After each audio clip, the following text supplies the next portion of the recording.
At least gue nggak pernah marah-marah, cetak. At least gue nggak pernah kena bola kasti, cetak.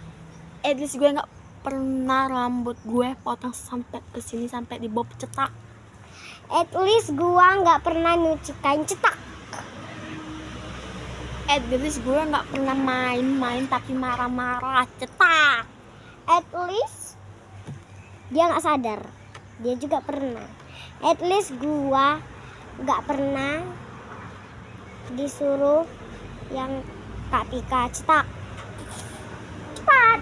At least gue nggak pernah dimarah sama abang, cetak. At least gua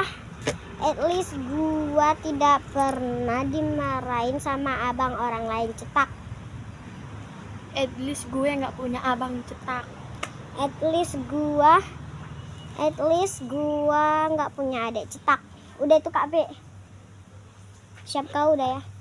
At least gue nggak pernah main tempat orang. At least gua pandai bilang R, cetak.